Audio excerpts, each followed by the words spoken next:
25 years, they conquered more land than Rome did in 400. They killed 40 million people. They destroyed civilizations that had existed for 3,000 years. And then, for a reason historians still argue about, they just stopped. What if they didn't? Before we burn history down, you need to understand what the Mongols actually were. Not a horde, not a mob, a machine. Genghis Khan created the first true meritocracy in military history, promotion by performance, not birth. His generals weren't nobles. They were the best tactical minds on earth, regardless of where they came from. He invented the first international postal system to coordinate armies across 4,000 miles. He created the first guaranteed safe passage for merchants and executed anyone who broke it. The Mongol Empire wasn't chaos.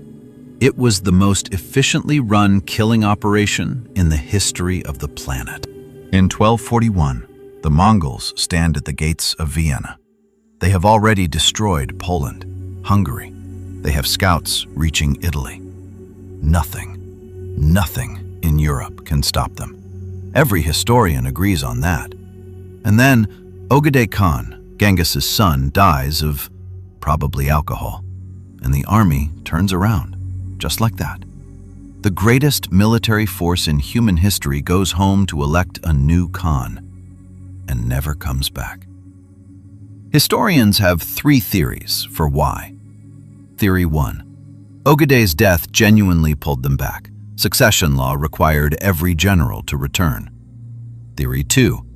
Western Europe's wet climate and lack of suitable steppe grassland made it logistically unsustainable for Mongol cavalry. Theory 3, and this is the wild one. The Mongols had already decided Europe wasn't worth the trouble, that the real prize was further east. China, India, the wealth of Asia. All three might be true. None of them are certain. What is certain is that one dead Khan, one political law, and possibly the wrong type of grass saved Western civilization. So, the Mongols stop in 1241. Europe survives. The Renaissance happens. Columbus sails. Science advances.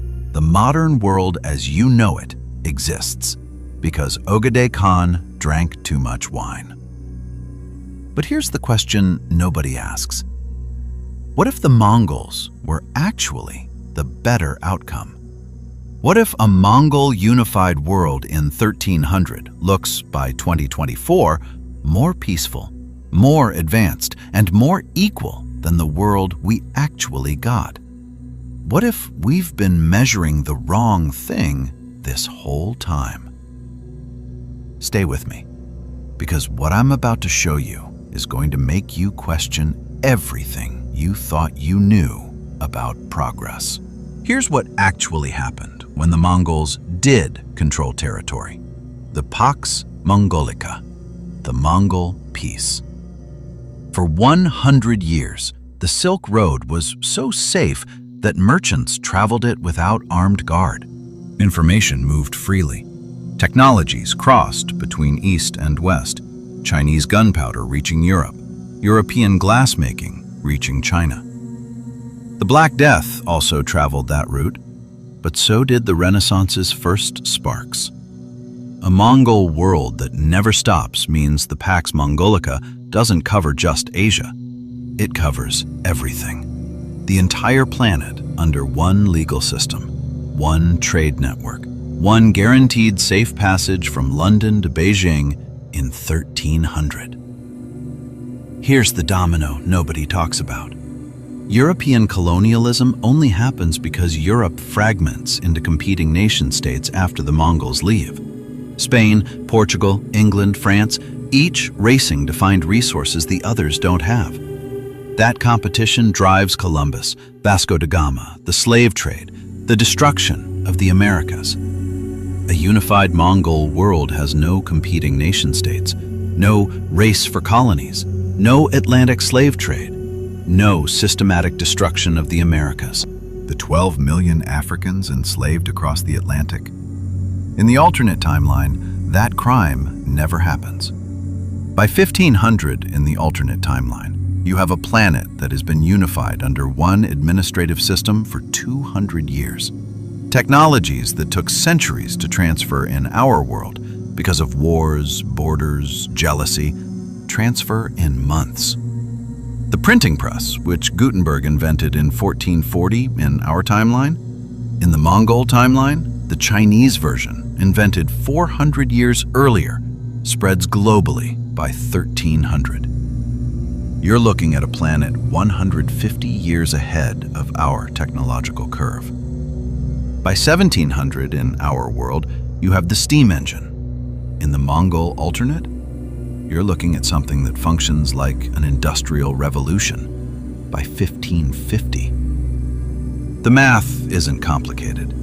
A unified, connected, secure planet innovates faster than a fragmented, warring one. But here's what the alternate timeline actually looks like on the ground. The Pax Mongolica is real, but it's kept by terror. Every city in the empire knows what happened to Baghdad, what happened to Samarkand, what happened to every city that resisted. The Mongol peace isn't based on law or consent. It's based on the memory of 40 million deaths. You comply because the alternative is your entire city ceasing to exist. There is no Magna Carta in the Mongol world. No parliamentary democracy, no French Revolution, no American founding documents. The individual rights that form the backbone of modern liberal democracy, those ideas are born from European fragmentation, from small states competing and occasionally cooperating, from the specific chaos that the Mongols stopping created. The Mongol alternate world is more technologically advanced, probably more economically prosperous, almost certainly less bloody in aggregate. But it is not free. And the question history can't answer is, was the freedom worth the price we paid for it? So here's the honest answer. The world where the Mongols never stopped is, by almost every measurable metric, more advanced, more connected, and less bloody than the one we have. No Atlantic slave trade, no colonialism as we know it, no World War I, no World War II, a moon landing in 1743, but there is no you either. Not the you who knows what individual rights feel like.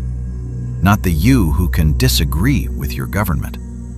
Not the you who inherited 800 years of hard-won human dignity built from the specific chaos of a fragmented world.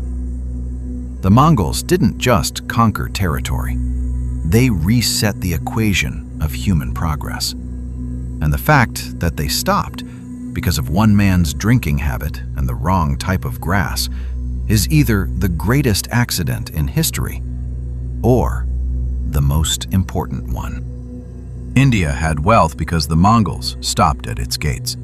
Napoleon had a strategy because the Mongols showed him how. What if neither was true? Thanks for watching. See you in the next video.